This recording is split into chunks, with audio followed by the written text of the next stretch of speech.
Okay, now pause right here, because this moment isn't random. The very fact you're hearing these words means heaven has aligned something for you. You've been searching for answers, wrestling with questions, and feeling a pull you can't fully explain. That pull is not ordinary, it is divine. You may have thought you clicked on this video by chance, but chosen ones do not stumble into destiny by accident. Every step, even the ones that felt like detours, has been guiding you here, to a truth that will not only confirm what you've always sensed, but also ignite what's been lying dormant inside of you. Think about this. Why is it that no matter how hard you've tried to blend in, you've always felt out of place? Why do certain rooms feel too small for your spirit? Certain conversations feel too shallow for your soul? It's because what lives in you is not of this world.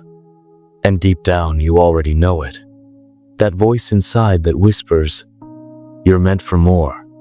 That's not your imagination. That's eternity echoing in your spirit.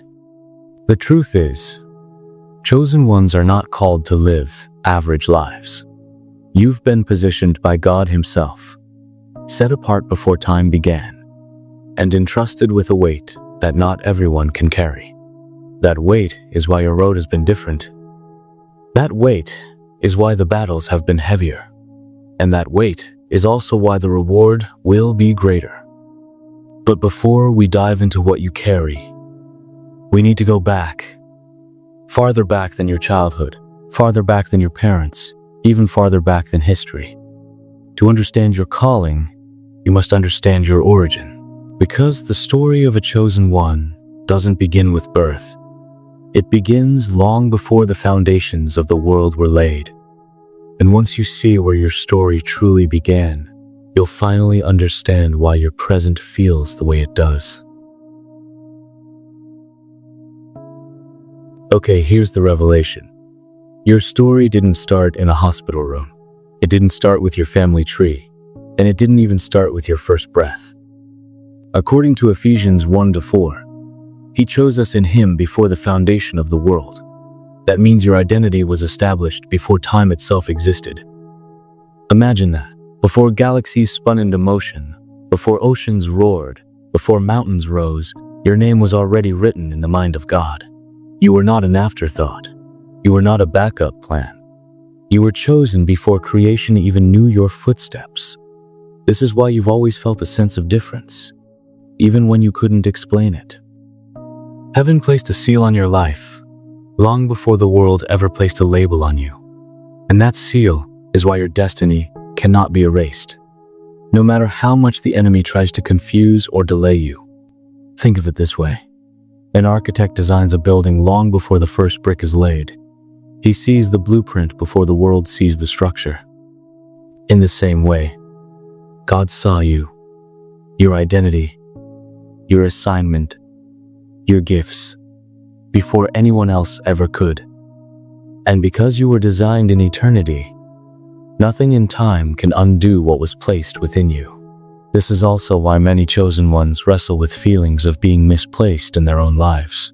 Because the truth is, you weren't built to simply survive the ordinary. You were designed to release the extraordinary. That's why you've never fully fit into systems, groups, or environments that try to limit you. You weren't wired for limitation. You were wired for destiny. And here's the powerful part. Being chosen before time means that your mistakes don't disqualify you. How can they? God factored them into the design before you were even born. The failures, the delays, the heartbreaks, they don't erase your calling. They only confirm that what God placed in you cannot be undone by the struggles around you. So when you feel overlooked, remember this. You were already seen before the world ever saw you. And that's the foundation of why you feel different. But let's go deeper, because this sense of being different isn't random. It's a divine signal. And that's where we move next. Chosen ones often spend years wondering why they don't fit in, why relationships feel unbalanced, why environments that satisfy others leave them feeling restless. And here's the truth. That restlessness is not a flaw, it's a compass. It's God's way of reminding you that you weren't created to conform, but to transform. Think about it. Have you noticed how certain conversations drain you while others feel like oxygen? That's because your spirit craves depth. Ordinary talk doesn't feed the extraordinary within you. Where others are content with surface-level living, chosen ones ache for meaning, for purpose, for alignment. You sense when something doesn't carry weight. And that sensitivity is not weakness, it's divine awareness. This is also why rejection has followed you. Not because you're unworthy, but because heaven marked you as set apart. Doors that closed on you weren't rejection, they were redirection. God didn't allow you to settle in places that couldn't hold your capacity. What feels like exclusion is actually divine protection. Look at the stories of those God used throughout Scripture. Joseph didn't fit in with his brothers. They envied his dreams. Esther didn't blend with her culture. She was called to save a nation. Even Jesus himself was despised and rejected, not because he lacked worth, but because he carried too much truth for the systems around him to contain. The same is true for you. And here's the transition. Feeling different is often the first sign of hidden weapons within you. Because difference is not just about identity, it's about function. What sets you apart also equips you. That strange tension inside you is actually preparation for the spiritual tools God has placed in your life. And that leads us into the next revelation, the hidden weapons. People with higher calling carry weapons the world can't always recognize. To the natural eye, they may look small, simple, or even insignificant. But in the realm of the spirit, they are powerful, precise, and unstoppable. Think about Daniel. His weapon wasn't a sword, it was prayer. 3 times a day, he bent his knees, and heaven bent toward him. That discipline shook empires and silenced lions. Or Esther, whose weapon wasn't an army but courage, wrapped in silence until the right moment came. With one act of boldness, she shifted the destiny of an entire people. Or Joseph, who carried the weapon of dreams. What his brothers mocked became the very tool that positioned him to save nations in famine. Your weapon might be your voice, the way truth flows when you speak. It might be your compassion, the way your presence disarms pain in others. It might be your vision, the way you see possibilities others are blind to. Don't dismiss it just because it doesn't look flashy. Heaven's arsenal rarely looks impressive at first glance. Remember, the cross itself looked like defeat until resurrection revealed it as the greatest victory. The enemy has been attacking you not because of your clay, but because of your treasure. Not because of how you look, but because of what you carry. He recognizes the hidden weapon even when you don't. That's why your resistance has been so intense. But here's the secret. Pressure reveals power. And the very struggles you've faced are sharpening the very weapons that will one day dismantle darkness. And if hidden weapons explain why you feel different, then what explains why your warfare has felt so much heavier than others? Let's unravel that next. Chosen ones often wonder, why does life feel like a constant uphill climb? Why do attacks feel relentless?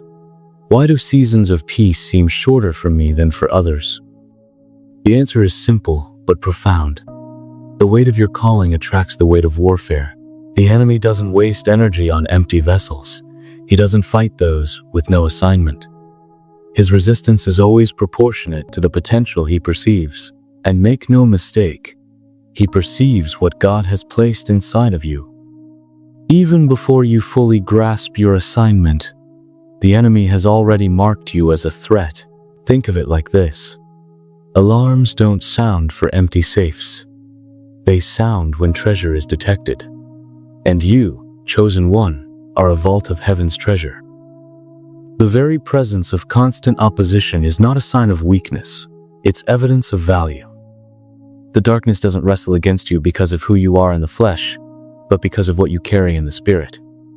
This is why betrayals hit harder, why delays frustrate you more deeply, why spiritual attacks often feel unfair.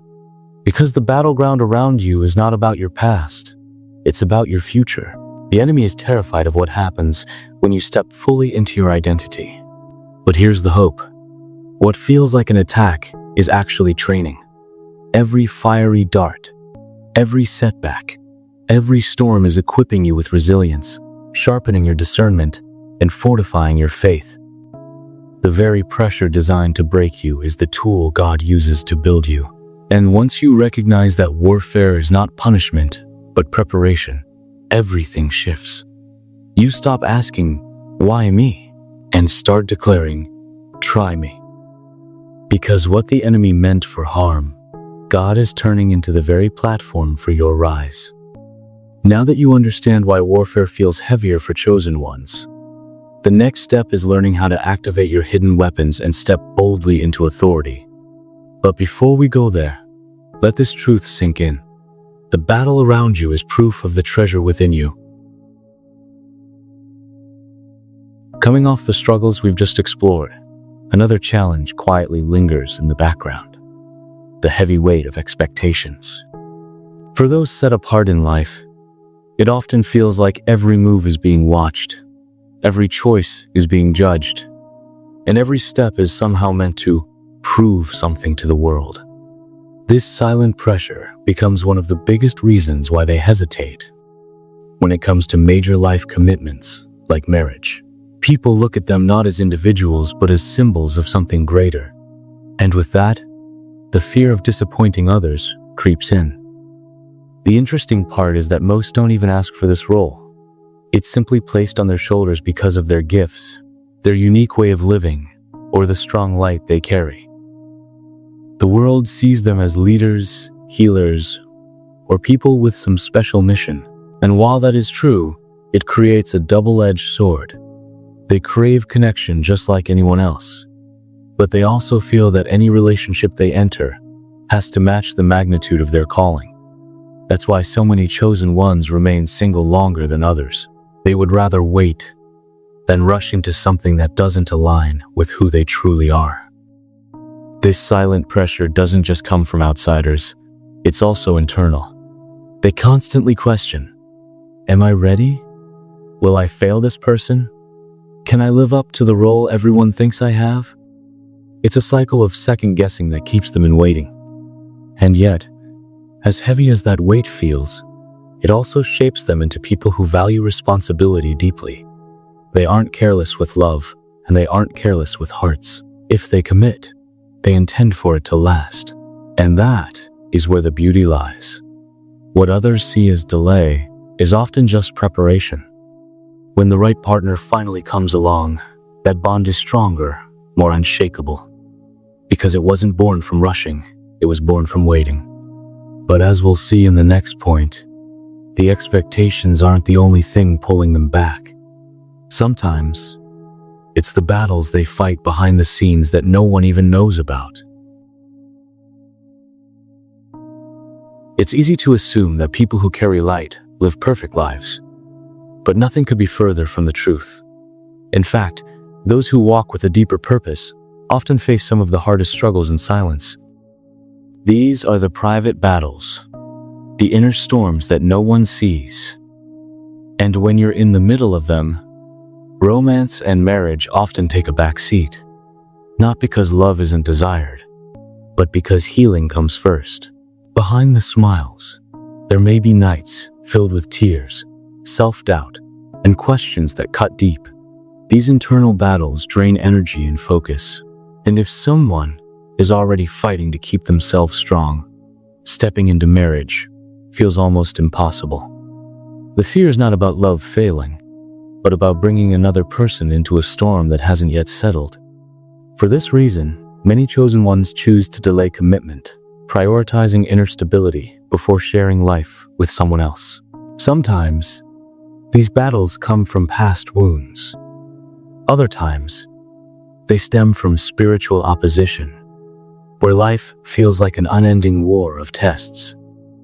In either case, they know that rushing into a relationship while broken can do more harm than good.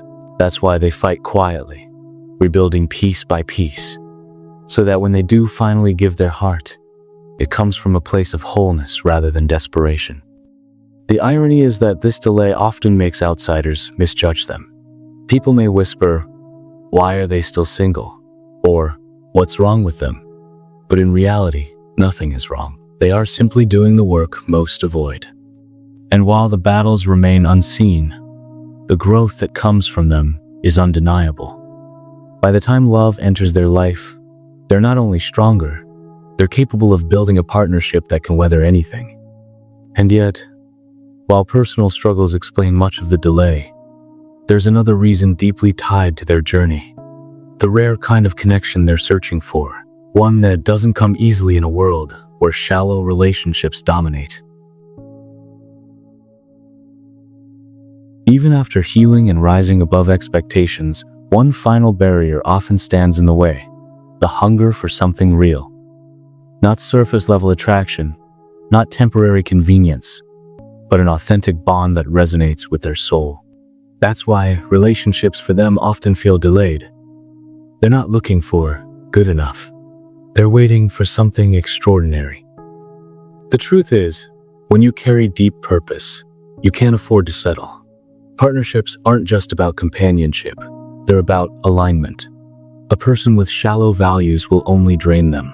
A relationship built on pretense will only collapse. What they seek is rare. Someone who understands the mission, shares the vision, and has the strength to walk beside them through fire and storms. And rare things always take time to find. Chosen ones often find themselves disappointed in modern dating because so much of it thrives on appearances, quick thrills, or empty promises. They crave depth, but depth is uncommon. That's why their search feels like wandering through a desert, waiting for the one oasis that truly quenches the thirst. While others may label this as being too picky, in reality, it's just being intentional. And here's where the waiting turns into wisdom. By holding out for authenticity, they avoid the heartbreak of mismatched connections. They prevent themselves from wasting years in relationships that go nowhere. And when they finally do commit, it's to someone who sees them fully, supports their calling, and grows with them. That kind of bond can't be rushed. It has to be found, or sometimes even divinely aligned.